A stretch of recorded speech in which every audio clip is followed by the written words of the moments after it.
Hello students, welcome to magnet brains. मैं Rupali Verma. Magnet brains अभी तक आपको 100% फ्री एजुकेशन देता आया है। घबराइए नहीं, आगे भी हम 100% ही आपको दे रहे हैं फ्री। यानी कि कुछ भी आपको इसके लिए रिपेमेंट नहीं करना, ना कोई पैकेज लेना, ना कोई कूपन लेना, बस आपको वीडियो देखनी है। ये सब तो आपको 100% फ्री मिल ही रहा है। इसके अलावा जैसे कि आप मेरे बैक साइड में देख रहे हैं कि magnet brain test paper series जो है क्लास आपकी 3rd to 12th for all subjects, ये भी आपको 100% फ्री मिल रहा है। यानी कि यहाँ पर आपको टोटल 100% फ्री एजुकेशन दी जाती है। इसके लिए आपसे कुछ भी नहीं लिया जाता। लेकिन अब मैग्नेट ब्रेन्स आपके लिए और भी कुछ लेकर आया है, जो आपकी पढ़ाई को मद्देनजर रखते हुए हम बहुत ही अच्छी चीज लेकर आए हैं। वो है, अब आपके लिए हम लेकर आए हैं बुक्स और ई बुक्स। ये बुक्स और ई बुक्स जो आपको मिल रही हैं, ये हैं किंडरगार्टन से लेकर क्लास 12 तक के सभी सब्जेक्ट्स के लिए। ये भाई बुक्स तो बहुत सारी मिलती हैं, तो इसमें क्या नया है? नया है भाई, बहुत कुछ नया है जो आपको पढ़ाई में बहुत ज़्यादा मदद करेगा। कैसे मदद करेगा, चलिए अब देखते हैं। जैसे हम कोई भी चैप्टर पढ़ना शुरू करते हैं, सबसे पहले हमने कोई चैप्टर लिया तो सबसे पहले हम क्या देखना चाहते हैं? सबसे पहले हम करते हैं डिटेल एक्सप्लेनेशन, ठीक है। फिर उसके बाद हम आते हैं एनसीईआरटी सॉल्यूशन, फिर उसके आते हैं हम कंप्लीट चैप्टर रिवीजन, फिर हम एमसीक्यूज करते हैं, फिर हम टेस्ट पेपर करते हैं, फिर हम सैम्पल पेपर करते हैं, फिर उसके बाद हम प्रीवियस ईयर क्वेश्चन पेपर करते हैं। तो देखिए, हमने किसी एक चैप्टर को हमने कितने स्टेप्स में काम किया ना, तो उतने ही स्टेप में आपके पास अलग अलग बुक्स हैं। मतलब कैसे? तो देखिए, सबसे पहले हमने डिटेल एक्सप्लेनेशन किया, तो हमारे पास एक पूरी ऐसी बुक है जिसमें हमारे सारे ही चैप्टर के डिटेल एक्सप्लेनेशन रहेंगे। वो बुक हो जाएगी हमारी थ्योरी बुक। उसके बाद हमने एनसीईआरटी सॉल्यूशन किया, तो एक बुक हमारे पास क्या हो गई? NCERT solution book. फिर उसके बाद हमने क्या किया? कंप्लीट चैप्टर रिवीजन, तो एक बुक होगी कंप्लीट चैप्टर रिवीजन बुक। फिर उसके आगे हम जैसे हम करते हैं सैम्पल पेपर, तो एक बुक में हमारे पास पूरे सैम्पल पेपर्स हो गए। तो ये सारी ही बुक्स रेडी हैं, इनको आप प्राप्त कर सकते हैं। अब सवाल उठता है कैसे? तो उसके लिए नीचे डिस्क्रिप्शन बॉक्स में आपके सामने एक लिंक दी है, उस लिंक को क्लिक करिए। उसके अंदर एक फॉर्म है, उस फॉर्म को फिल करिए, फिल करके सबमिट कीजिए। जब आप सबमिट कर देंगे तो हमारा एक टीम मेंबर आपसे बात करेगा इसके बारे में। तो बस इतने आसान तरीके से आप ये बुक भी प्राप्त कर सकते हैं। तो ये तो हो गई एक इंपॉर्टेंट इन्फॉर्मेशन। तो चलिए वापस आ जाते हैं आज के वीडियो पे। आज का वीडियो जैसे कि आप देख रहे हैं, ये है मैग्नेट ब्रेन सैम्पल आपका टेस्ट पेपर सीरीज। अब ये जो टेस्ट पेपर आ रहे हैं, ये आपके हर एक चैप्टर के लेके हम आ रहे हैं। इसका पीडीएफ आपको पहले दे दिया जाता है, फिर उसके बाद हम क्या करते हैं, उसके सॉल्यूशंस लेकर आते हैं। तो अभी तक आपको जो है पीडीएफ मिल चुका है, आप सभी उसको सॉल्व कर लेंगे। सॉल्व करने के बाद अब आपको देखना है इस जो भी सोल्यूशन है उसका हम देखेंगे, आपने जो सोल्यूशन किए हैं क्या वो सही है, क्या नहीं है, क्या गड़बड़ है, क्या कहाँ पर मिस्टेक हो रही है, ये सब कुछ। और मान लीजिए आपसे कुछ मिस्टेक हो रही है तो आप उसी टॉपिक को दोबारा जाके पढ़ सकते हैं। तो अब सवाल उठता है कि भाई आज हम किस चीज़ का टेस्ट पेपर लेकर आए हैं, ये भी तो बताइए। तो आप सभी को पता है कि भाई हम हिंदी ही पढ़ाते हैं, तो हिंदी का ही होगा। सवाल उठता है क्लास का, तो चलिए क्लास भी देख लेते हैं कौन सी है, ठीक है। तो क्लास है हमारी 12th हिंदी इलेक्टिव, और बुक है हमारी अंतराल भाग 2। ये हिंदी की पूरक पुस्तिका है जिसमें हमारे सामने कुछ चैप्टर्स दिए गए थे। तो इसी का आज हम कर रहे हैं पहला अध्याय। फर्स्ट चैप्टर है सूरदास की झोपड़ी। तो यहाँ पर हमने देखा था कि सूरदास के माध्यम से उन्होंने बताया था कि जिंदगी में बहुत सारे उतार चढ़ाव आते हैं, हमें कभी उनसे हारना नहीं चाहिए। एक अंधा, गरीब, भिखारी, वो भी जो है परिस्थितियों के आगे हार मार लेता है, लेकिन बच्चों के छोटे से कन्वर्सेशन से उसके अंदर मोटिवेशन आता है और वो फिर से ज़िंदगी जीने के लिए रेडी हो जाता है। तो ये कहानी बहुत ही मोटिवेशनल थी, हमने यहाँ पर पढ़ी और बहुत कुछ सीखा भी। अब इस कहानी को हम अच्छे से पढ़ चुके हैं और अब इसका हम टेस्ट पेपर करेंगे। तो टेस्ट पेपर जैसा कि आप लोग को मिल चुका है, आप लोग अभी तक कर ही चुके होंगे। तो यहाँ पर 2 तरीके के प्रश्न थे हमारे सामने, आपके ऑब्जेक्टिव और सब्जेक्टिव दोनों ही। तो यहाँ पर जो हमारी अंतराल बुक होती है, इसमें से सीधे आपके बहुविकल्पीय प्रश्न आते हैं, गद्यांश नहीं आता है। तो यहाँ पर सबसे पहले हम बहुविकल्पीय प्रश्नों को करेंगे। तो सबसे पहला प्रश्न हमारे सामने है, सूरदास की झोपड़ी में आग किसने लगाई थी? किसने लगाई थी भाई? हमने कहानी अगर पढ़ी है तो हम फट से बता देंगे। किसने लगाई थी? भैरव ने लगाई थी। तो सही ऑप्शन है भैरव ने लगाई। नेक्स्ट है, चूल्हा ठंडा किया होता तो दुश्मनों का कलेजा कैसे ठंडा होता? कथन किसका है? ये बात किसने कही थी? तो ये सूरदास के ही एक पड़ोसी ने कही थी। वो कौन था? सूरदास का है, जगधर का, भैरव का या नायक राम का? तो ये कथन था उनके पड़ोसी नायक राम का। नेक्स्ट है, भैरव और सुभागी का सूरदास से क्या संबंध था? भैरव और सुभागी दोनों हस्बैंड वाइफ थे, इनका सूरदास से क्या संबंध था? इसके पड़ोसी थे, सूरदास के ये दोनों क्या थे? पड़ोसी थे। तो सही ऑप्शन हमारा क्या रहेगा? पड़ोसी। नेक्स्ट है, झोपड़ी में आग लगने पर सूरदास झोपड़ी के अंदर क्यों जाना चाहता था? जब उसकी झोपड़ी आग लग गई तो अब उसके अंदर क्यों जाना था? क्योंकि उसकी जो पोटली थी जिसमें उसने पैसे इकट्ठा किए थे वो भी उसी के अंदर थी, वो उन्हीं को लेने के लिए उस झोपड़ी, आग लगी झोपड़ी के अंदर जाना चाहता था। तो इसमें ऑप्शन क्या है? अपने जोड़े गए पैसों की पोटली बचाने के लिए, अपनी लाठी को बचाने के लिए, अपने पुत्र को बचाने के लिए, अपना आवश्यक सामान बचाने के लिए। तो किस लिए जाना चाहता था? वह अपने जोड़े गए पैसों की पोटली को बचाने के लिए जाना चाहता था। नेक्स्ट है, सूरदास द्वारा पोटली में जोड़कर रखे रुपयों से क्या करने की योजना बताई थी? तो उसने 3 चीजें करने की योजना बनाई थी। वो क्या था? पितरों का पिंडदान करना, यानी कि उसके जो पूर्वज थे उनका पिंडदान करना था, अपने पुत्र मिठुआ का विवाह करने की थी, और तीसरा था अपने नाम लेवा का उद्धार करने की बात थी। और इसके अलावा वो और क्या करना चाहता था? वो जो है वो कुआं भी बनवाना चाहता था। वो 4 काम करना चाहता था। तो यहाँ पर ये 3 ऑप्शन दिए, तो हम क्या बोलेंगे? उपरोक्त सभी। नेक्स्ट आते हैं, जगधर को सूरदास की झोपड़ी जलाने का संशय कब होता है? उसे कब पता चला जगधर को कि भाई जो है सूरदास की झोपड़ी जलाई गई है? संशय कब होता है? तो क्या है? जब वह नायक राम की बात सुनता है, जब वह सूरदास से बात करता है, जब वह भैरव के पास जाता है, या उपरोक्त सभी। तो वो उसने क्या बोला था कि शायद चूल्हा जो है ठंडा नहीं किया गया है, इसलिए झोपड़ी जल गई, इसीलिए जो है जगधर ने ये बात कही थी। लेकिन जब उसे लगता है कि इसकी झोपड़ी जलाई गई है, इस चीज का उसका संशय कब होता है? जब वह नायक राम की बात सुनता है। क्योंकि अगर चूल्हा ठंडा किया होता तो लोगों के कलेजे कैसे ठंडे होते। जब नायक राम ने ये बात कही थी तब उसको पहली बार इस चीज का शक हुआ कि शायद सूरदास की झोपड़ी को जलाया गया है, ना कि वो स्वतः जली है। जगधर भैरव को क्या सलाह देता है? भाई जगधर को जब पता चलता है कि भाई भैरव ने आग लगाई है और उसके रुपयों की पोटली निकाल लाया, तो वो क्या सलाह देता है? सूरदास पर आरोप ना लगाने की, सूरदास के रुपए लौटा देने की, सुभागी को घर ले आने की, या मिठाई की दुकान खोलने के लिए। तो जगधर भैरव को क्या सलाह देता है कि जो है तुम सूरदास के रुपयों को लौटा दो, ये वो सलाह देता है। नेक्स्ट है, सूरदास जगधर द्वारा बताने के बाद पोटली के रुपयों पर अपना दावा क्यों नहीं करता?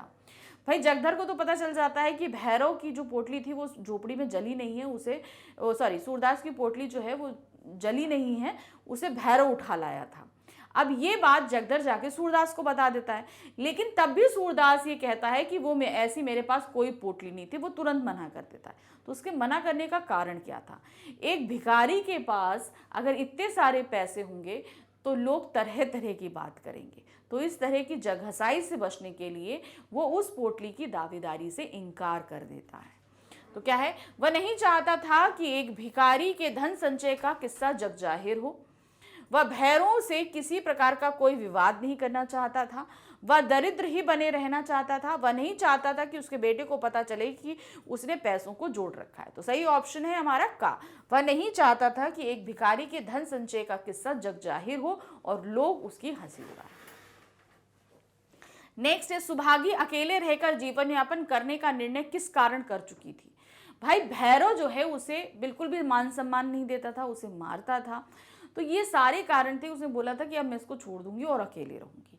तो क्या था? अपने पति का दूसरी पत्नी के संबंध होने के कारण, अपनी संतान उत्पन्न ना होने के कारण, भैरव के नीरस स्वभाव के कारण, सूरदास के समझाने के कारण। तो किस लिए हुआ था? वो था भैरव का नीरस स्वभाव, यानी कि वो बिल्कुल भी मान सम्मान जो है नहीं देता था सुभागी को, और साथ ही बहुत ही ज्यादा अत्याचार भी करता था।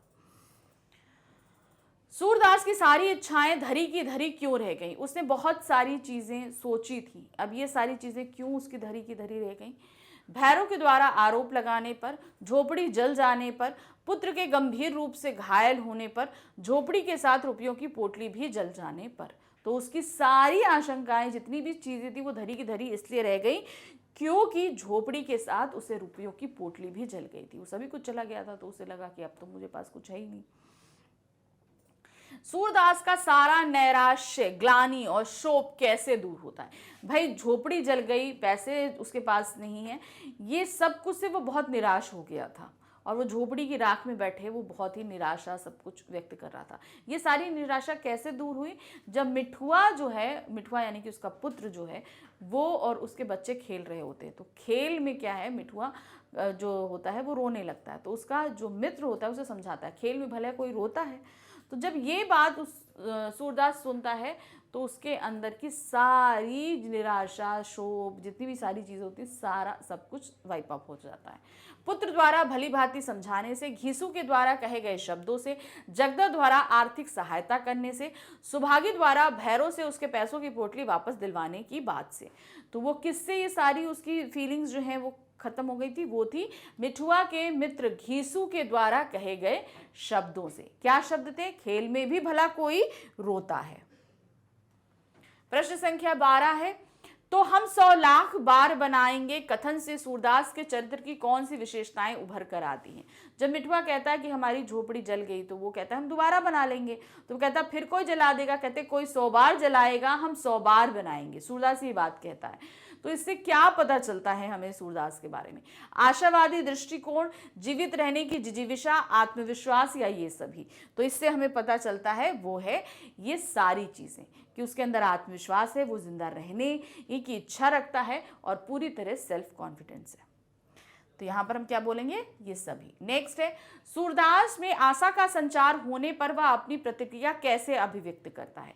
जब उसके अंदर वो सारी निराशा खत्म हो जाती है घीसू के शब्दों के बाद में, तो वो अपने इन फीलिंग्स को कैसे व्यक्त करता है? कैसे कि नहीं, अब वो बहुत ही आशावादी हो गया है, वो प्रसन्न है, ये कैसे व्यक्त करता है? दोनों हाथों से राख को उड़ाकर, अपने बेटे को गले लगाकर, खुशी में घूमकर, या मौन रहकर। तो क्या होता है, जब घीसू की उसने बात सुनी तो वो अपनी जली हुई झोपड़ी की राख पर बैठा हुआ था। जब उसने ये सारी बात सुनी और वो जब प्रसन्न हो गया, आशावादी हो गया, तो वो उस राख को ही अपने दोनों हाथों से उड़ाने लगा था। तो इसने क्या है, कैसे व्यक्त करी अपनी आशा की बात को? दोनों हाथों से राख को उड़ाकर। अब प्रश्न संख्या 14 से हमारे पास में शुरू हो रहा है हमारे सब्जेक्टिव प्रश्न, यानी कि वर्णनात्मक। जितने भी हमारे प्रश्न आएंगे इन्हें हम डिटेल में देंगे। अच्छा, अंतराल बुक से पूछे गए सभी प्रश्नों के उत्तर जो हैं वो हमें लमसम जो है, आप जो हमारे आते हैं वो अब 60 वर्ड्स के आसपास आते हैं। तो जितने भी आप किसके आंसर्स रेडी करेंगे, हमेशा याद रखिए कि 60 वर्ड से नीचे कोई भी आंसर आपको शॉर्ट में नहीं रेडी करना, हमेशा 60 वर्ड के अब ही आपको इसको प्रिपेयर करना है। ठीक है, तो यहां पर क्या है, सूरदास की झोपड़ी में आग किसने लगाई, यह जानने के लिए जगधर क्यों बेचैन था? झोपड़ी जल जाने पर भी सूरदास का किसी से प्रतिशोध ना लेना क्या इंगित करता है? पाठ के आधार पर बताइए। तो यहाँ पर 2 प्रश्न पूछे गए हैं कि जगधर की उत्सुकता थी कि किसने लगाई और क्यों लगाई। फिर दूसरा, जब वो उसको पता चल जाता है सूरदास को कि किसने लगाई, उसके बावजूद भी वो प्रतिशोध नहीं लेना चाहता। ये 2 चीजें हमें यहाँ पर बतानी है। तो देखिए क्या है, सूरदास की जलती झोपड़ी को देखने वाली भीड़ में जगधर भी शामिल था। उसके द्वारा सूरदास से ये पूछने पे कि आज चूल्हा ठंडा नहीं किया, नायक राम जवाब देता है, चूल्हा ठंडा किया होता तो दुश्मनों का कलेजा कैसे ठंडा होता। नायक राम के ये कहने पर लोगों की प्रतिक्रिया जानने के बाद जगधर को ऐसा आभास हुआ कि लोग उसे ही इस घृणित कार्य के लिए जिम्मेदार समझ रहे हैं, कि शायद उसी ने जो है इस झोपड़ी में आग लगाई है। वह स्वयं को निर्दोष साबित करना चाहता था, लेकिन यह तभी संभव था क्योंकि लोग सभी समझते थे जगधर ने लगाई है, लेकिन वो अपने आप को निर्दोष साबित करना चाहता था कि मैं नहीं लगाया। तो इसके लिए कैसे संभव था कि जिसने लगाई है उसका पता पहले लगाया जाए। जब तक यह पता न लगा लेता कि वास्तव में झोपड़ी किसने जलाई है, अतः वह झोपड़ी में आग लगाने वाले के बारे में जानने के लिए बेचैन था, अपने आप को वो इनोसेंट साबित करने के लिए। सूरदास आशावादी व्यक्ति है। झोपड़ी के जल जाने के बाद भी वह उसके पुनर्निर्माण की बात सोचता है। खोए हुए रुपए फिर से कमा लेने की बात सोचता है कि भाई चलो खो गया कोई बात नहीं, हम दोबारा कमा लेंगे। पुनर्जन्म की बातों पर विश्वास करता हुआ वह यह भी सोचता है कि शायद पुनर्जन्म में उसने भैरव से रुपए चुराए होंगे, इसका दंड उसे इस जन्म में मिल गया। मतलब हो सकता है उसने पिछले जन्म में भैरव से कुछ पैसे लिए होंगे, इसलिए इस जन्म में भैरव ने उसके पैसे ले लिए। इस प्रकार सूरदास लाभ हानि सुख दुख सब कुछ ईश्वर पर छोड़ केवल कर्म करने में विश्वास रखता है। इसी कारण मिठुआ के पूछने पर वह जवाब देता है कि यदि कोई 100 लाख बार उसकी झोपड़ी जला दे तो वह 100 लाख बार उसका निर्माण करेगा। उसके यही सब विचार उसमें प्रतिशोध की भावना को नहीं आने देते। यानी कि प्रतिशोध नहीं है कि उसने भाई हमारा उस हो सकता पिछले जन्म उसने लिया हो, हम अब की उसको कर रहे हैं, और अगर भाई उसने एक बार जला दिया हम फिर से कर लेंगे, पैसे चले गए तो क्या हुआ, हम फिर से कमा लेंगे। तो ये सभी जो विचार थे इसी के कारण उसके अंदर प्रतिशोध की भावना नहीं आने पाई। नेक्स्ट क्वेश्चन है, सूरदास की झोपड़ी उपन्यास अंश में ईर्ष्या, चोरी, ग्लानि, बदला जैसे नकारात्मक मानवीय पहलुओं पर अकेले सूरदास का व्यक्तित्व भारी पड़ता है। जीवन मूल्यों की दृष्टि से इस कथन पर विचार करिए। अब देखिए यहाँ पर बहुत सारे लोग जो है सूरदास से ईर्ष्या रखते हैं, उससे जो है बदला लेना चाहते हैं, क्योंकि भाई भैरव है, जगदर है, ये सभी उससे कोई ना कोई इस तरीके का भाव रखते हैं। लेकिन क्या होता है, ये सभी जितनी भी ईर्ष्या है, जितनी भी निगेटिव थिंकिंग है, इस पे सूरदास की पॉजिटिव थिंकिंग भारी पड़ जाती है। ये चीज़ हमने एंड तक देख लिया कि ना वो किसी से प्रतिशोध ले रहा है, ना किसी पे इल्ज़ाम रख रहा है, ना उस पोटली पे अपनी दावेदारी रख रहा है। तो ये सारी चीज़ें क्या हमें बता रही हैं, सूरदास की पॉजिटिविटी की। तो यहाँ पर आपको इस कथन के हिसाब से जीवन के मूल्यों पर प्रकाश डालना है। तो देखिए कैसे है, सूरदास की झोपड़ी उपन्यास अंश में एक और भैरव तथा जगदर नकारात्मक छवि वाले पात्र हैं, जिसमें ईर्ष्या, द्वेष, छल, प्रपंच, बदले की भावना जैसे दुर्गुण भरे हुए हैं। वहीं दूसरी ओर सत्य अहिंसा के मार्ग पर चलने वाला मानवोचित गुणों से परिपूर्ण मुख्य पात्र सूरदास है। अब उसके अंदर सभी गुण क्या हैं, वो दूसरों की जैसे सुभागी की मदद करता है, वो अपनी देखिए पैसे जो जमा किए हैं उससे वो अपनी तो चीजें कर ही रहा है, लेकिन गांव वालों के लिए भी एक कुआं बनवाना चाहता है। तो वो भी दिखाया गया कि परोपकारी व्यक्ति है। इतना कम पैसे हैं लेकिन उसमें भी जितने हैं उसमें भी वो दूसरों की भलाई के बारे में सोच रहा है। तो ये जितनी भी सोच है, थिंकिंग है, इसमें सूरदास की हमें बहुत ही अच्छी फीलिंग्स हमें निकल कर आती हैं, पॉजिटिव चीज़ें हमें निकल के आती हैं। जो नेत्रहीन होते हुए भी अपने व्यक्तित्व पर नकारात्मक पहलुओं को कभी हावी नहीं होने देता। एक तो उसके पास आंखें नहीं है, तब भी वो कभी भी जो है नेगेटिव थिंकिंग नहीं आने देता। सूरदास सुभागी को उसके पति भैरव के आतंक से बचाने के लिए अपने घर में शरण देता है। उसकी सहृदयता का गलत मतलब निकालकर भैरव उसकी झोपड़ी में आग लगा देता है कि भाई किसी स्त्री को बचा रहा था। इस बात से वो बहुत ही ईर्ष्या से भर जाता है भैरव, उसकी झोपड़ी जला देता है। उसके द्वारा जमा किए गए रुपयों की पोटली को भी चुरा लेता है। जब वो सारे पैसे होते हैं उनको भी चुरा के वो लेके चला जाता है। बावजूद इसके सूरदास प्रतिशोध की अग्नि में न जलकर सिर्फ झोपड़ी बनाने की बात सोचता है कि मैं भैरव से बदला लूं, ये बात वो कभी सोचता ही नहीं। वो सोचता है चलो एक बार जल गई, हम दूसरी बना लेंगे। मिठुआ को समझाता कि किसी के द्वारा 100 लाख बार झोपड़ी जलाए जाने के बाद भी वह झोपड़ी बनाने में पीछे नहीं हटेगा। भाई हम बनाएंगे फिर जला देगा। मिठुआ ऐसा बोलता तो कहता हम दोबारा जला लेंगे, 100 बार कोई जलाएगा तो हम 100 बार झोपड़ी बना लेंगे। इस प्रकार अपना सब कुछ उजड़ जाने पर भी सूरदास धैर्यवान और आशावान बना हुआ है और उसका व्यक्तित्व ईर्ष्या, चोरी, ग्लानि, बदला जैसे नकारात्मक मानवीय पहलुओं पर भारी पड़ा है। तो यहाँ पर सूरदास की सोच क्या है, वो भैरव और जगधर की सोच से कहीं ऊपर है और उन लोगों की जो बुरी बातें हैं, बुरी फीलिंग्स हैं, उसका प्रभाव सूरदास पर नहीं पड़ने पाता है। नेक्स्ट क्वेश्चन है, जीवन मूल्यों के संदर्भ में भैरव, सुभागी और सूरदास के रिश्तों का विश्लेषण कीजिए। अब आपको पता है यहाँ पे जीवन मूल्य क्या थे, भाई भैरव और सुभागी पति पत्नी थे। तो यहाँ पर जीवन मूल्य ना भाई भैरव सुभागी से प्यार कर रहा था, ऊपर से उसको मारता पीटता भी था, उसकी किसी भी फीलिंग्स का ध्यान नहीं रखता था, बस उसे खाली अपने काम से मतलब था।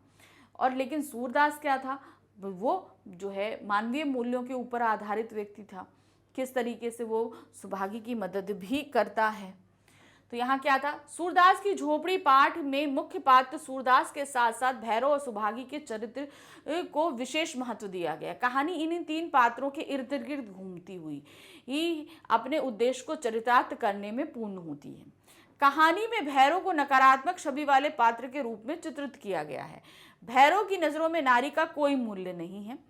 वह अपनी पत्नी सुभागी को अक्सर पीटा करता था। पति के आतंक से खुद को बचाने के लिए एक दिन जब वह अपने पड़ोसी सूरदास की झोपड़ी में चली जाती है, जहां सूरदास उसकी रक्षा भी करता है, तब भैरव उन दोनों के बीच गलत संबंध होने की बात कहकर उन्हें बदनाम करता है कि भाई जब वो मार रहा होता है तो वो चली जाती है सूरदास की झोपड़ी में, भाई छिप जाती है कि हम बच जाएं किसी तरीके से। और सूरदास उसे छिपा भी लेता है, उसे पता है कि वह। तो यहाँ पर भैरव क्या करता है, इस ईर्ष्या के कारण पूरे गांव में गलत बात फैला देता है कि सुभागी और सूरदास के बीच गलत संबंध है।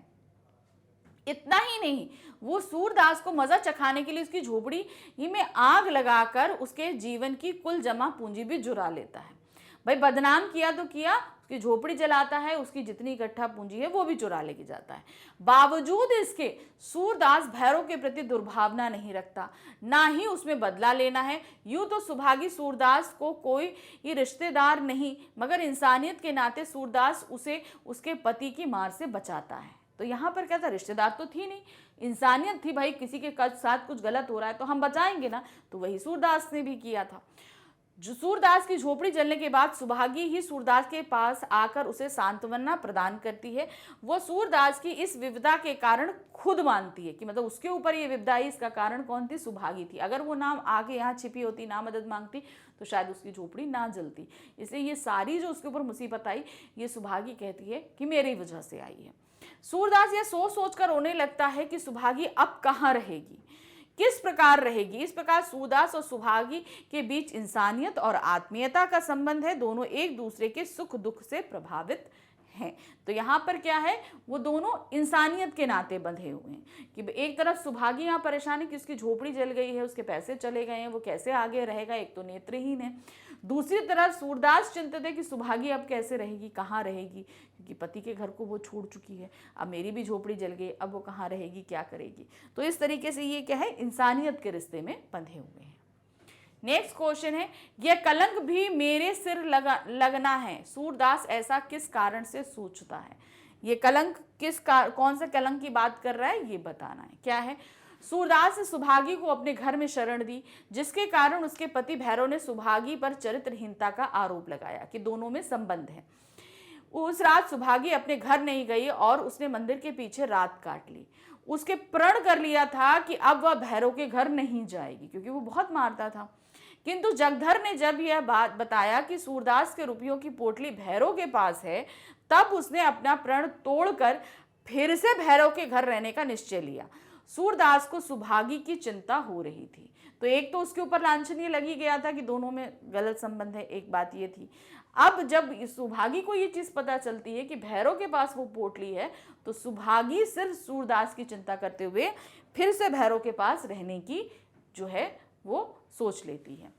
उसे लगा कि उसका पति अब उसे अपने घर में नहीं रहने देगा, तब सुभागी का क्या होगा, वह कहाँ रहेगी, किस हाल में रहेगी, उसे गली गली की खाक तो नहीं छाननी पड़ेगी। यही सोचकर सूरदास परेशान हो रहा था। वह सुभागी के दुख का कारण खुद को मानता था, क्योंकि उसे घर में रहने के पश्चात ही उस पर ये सारी विपदाएं टूटी थी। इसी कारण वह सोचता है कि सुभागी को घर के बाहर निकालने का कलंक उसके सर आया है। अगर वो अपने घर में सहारा नहीं देता तो शायद उसको इतना या अपने घर ना उसको अपना खुद का घर नहीं छोड़ना पड़ता। तो सुभागी की परिस्थितियों की जिम्मेदारी ये वो खुद लेता है और ये कलंक भी कहता है मेरे सर ही आना था। नेक्स्ट क्वेश्चन है, सूरदास की झोपड़ी के आधार पर भैरव का चरित्र चित्रण कीजिए।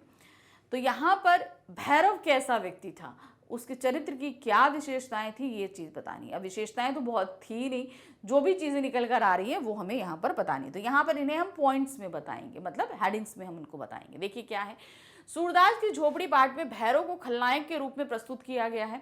उसमें प्रेम, करुणा, उदारता, धैर्य, संतोष, ईमानदारी, सच्चाई और सद्गुणों का अभाव है। उसके अंदर कोई भी अच्छी चीज नहीं है, कोई भी विशेषताएं नहीं है। वह अपनी पत्नी सुभागी पर अत्याचार करता है और सूरदास से ईर्ष्या भाव रखकर उसकी झोपड़ी जला देता है। भैरव की चारित्रिक कमियों को निम्न रूपों में देखा जा सकता है। तो उसके चरित्र के हिसाब से सिर्फ कमियां ही निकल के हमारे सामने आती हैं, तो उन कमियों का ही हम यहाँ पर विश्लेषण करेंगे। पहली कमी है क्रूरता और संवेदन शून्यता। भैरव क्रूर, संवेदन शून्य एवं निर्लज्ज व्यक्ति है। वह अपनी पत्नी को दासी समझकर पीटता रहता है। पड़ोसी के घर जाकर पत्नी पर हाथ उठाने में भी उसे तनिक शर्म नहीं आता। भाई कहते नहीं कि भाई घर के अंदर पीट रहे हो, बाहर लोगों के सामने नहीं, लेकिन वो पड़ोस में भी अगर वो गई है तो भी उसे वहां मारना शुरू कर देता था। तो एक तरीके से वो क्रूर और संवेदनहीन व्यक्ति था। नेक्स्ट है आत्मविश्वास एवं अविश्वास एवं संदेह करना। यहाँ पर क्या था, वो हमेशा शक्की जो मिजाज जिसे कहते हैं वो चीजें थी। भैरव शक्की किस्म का इंसान है। सुभागी के सूरदास के घर चले जाने और सूरदास के द्वारा उसे बचाने की बात गलत अर्थ लगाकर वह उन दोनों के चरित्र पर संदेह करने लगा और उन्हें बदनाम करता है कि दोनों के बीच जरूर कुछ गलत संबंध है। तो ये क्या है, उसके शक्की नेचर को बताता है। फिर है बदले की भावना। अब सुभागी चूंकि सूरदास के घर गई थी, ये उसकी मार से उसको बचा लिया था, उसने सपोर्ट किया था, इसलिए वो बहुत ही गुस्सा हो जाता है भैरव और बदला लेने की भावना से सूरदास के घर झोपड़ी में आग भी लगा देता है।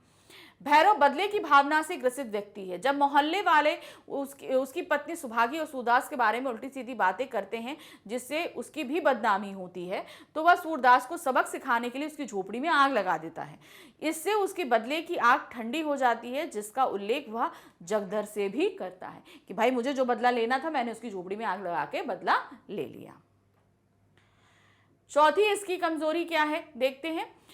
वो है चोरी करना। उसने चोरी करी थी ना, उसने क्या चोरी करी थी, उसे सूरदास के पैसों को, भाई अच्छा खासा उसके पास पैसा है, सब कुछ है, लेकिन तब भी वो सूरदास की पोटली को चुरा लेता है। क्या है, भैरव उम्दा दर्जे का चोर भी है। पाठ में इसका प्रमाण तब मिलता है जब वह सूरदास की झोपड़ी में आग लगाने के बाद रुपयों की पोटली चुराकर चुपचाप अपने घर ले जाता है और जगधर के पहुंचने पर उसे वह पोटली दिखाता भी है। चोरी की है और बाद में जगधर को दिखाता है कि हाँ मैंने वो पोटली चुरा ली थी। पांचवा है ईर्ष्यालु, यानी कि जेलस जिसे हम बोलते हैं। भैरव में ईर्ष्या की भावना कूट कूट कर भरी थी।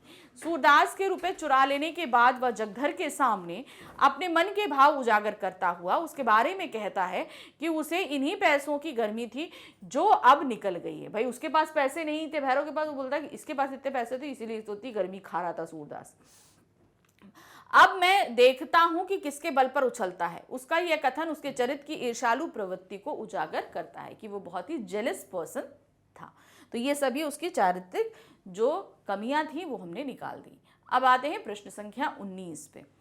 अंधापन ही क्या थोड़ी विपत्ति थी कि नियत ही एक एक कर चपत पड़ती रहती है। इस कथन के आलोक में सूरदास पर पड़ने वाली विपत्तियों का उल्लेख सूरदास की झोपड़ी पाठ पे आधार करिए। एक तो उसके पास अंधापन एक नाम की विपदा थी ही, उसके अलावा भी वो अपना जीवन जैसे तैसे जी रहा था, लेकिन उसके बाद भी उसके पास एक से एक विपत्तियां आती जाती हैं। किस तरीके से भैरव और जगधर उसे हमेशा परेशान करते रहते हैं, उसकी झोपड़ी जल जाती है, उसके पैसे चोरी हो जाते हैं। तो मतलब सिर्फ विपत्ति, एक विपत्ति नहीं थी, एक के बाद एक उसके पास विपत्तियां आती ही जा रही थी। तो क्या है देखिए, नेत्रहीन होने के कारण सूरदास को अनेक प्रकार की मुसीबतों का सामना करना पड़ता था। लोगों के ताने सुनने पड़ते थे, बावजूद इसके वह अपनी जिम्मेदारियों के प्रति तनिक भी उदासीन नहीं था। जो भी उसकी रिस्पॉन्सिबिलिटीज थी उन्हें अंधेपन के होने के बावजूद भी वो बहुत अच्छे से निभा रहा था।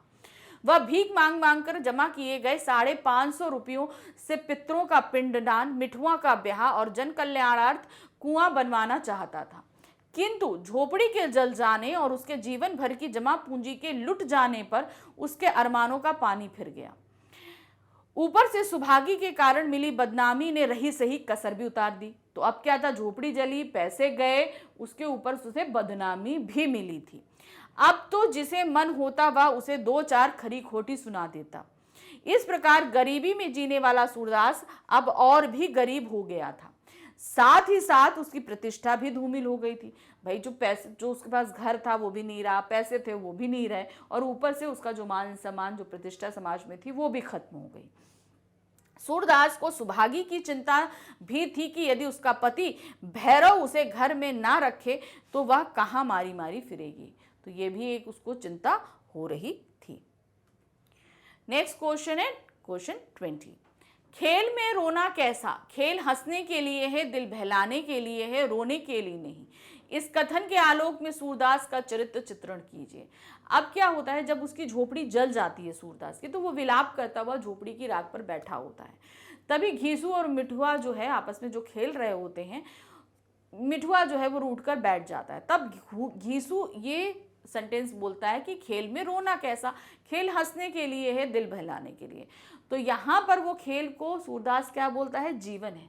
यहाँ पर मुश्किलें आती रहेंगी, हमें इन विपदाओं को से झेल कर आगे बढ़ना है। तो ये उसे क्या प्रोत्साहित करता है ये कथन। तो क्या है, झोपड़ी की आग बुझ जाने और सबके वहां से चले जाने के बाद जब एक एक मुट्ठी राख टटोलने के पश्चात भी सूरदास को रुपयों वाली थैली ना मिली, तब वह वहीं राख पर बैठकर रोने लगा।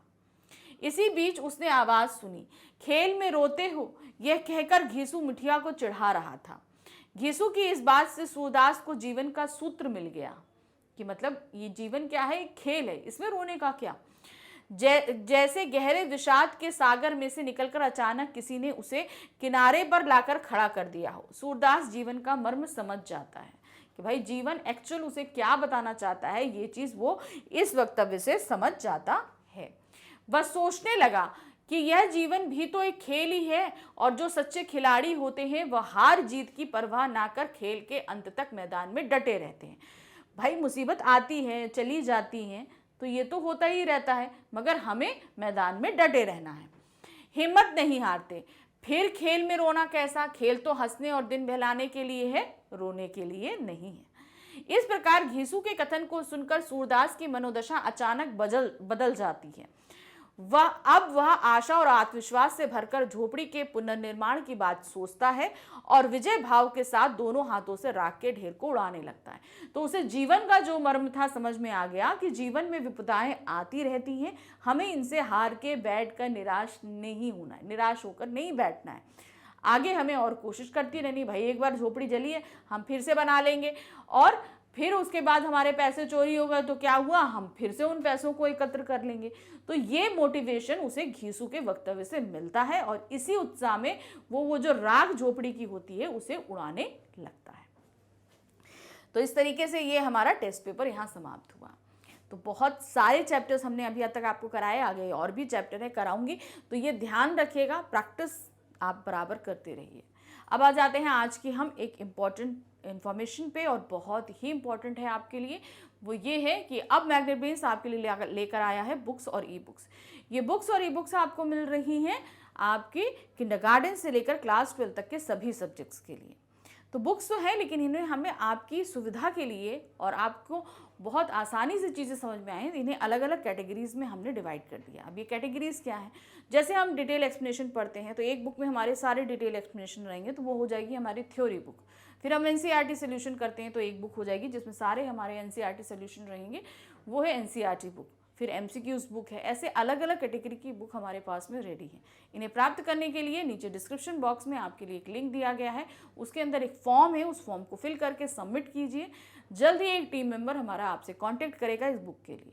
तो ध्यान रखिए, बहुत ही ध्यान से अपनी पढ़ाई करिए। इन बुक्स को प्राप्त करके भी आप अच्छी से अपनी पढ़ाई कर सकते हैं। बाकी तो हम आपकी सुविधा के लिए मौजूद हैं। जो कोई भी तकलीफ हो आप कमेंट बॉक्स में लिख सकते हैं और हम उसका सोल्यूशन लेकर आपके सामने मौजूद हो जाएंगे। Thank you for watching, bye bye.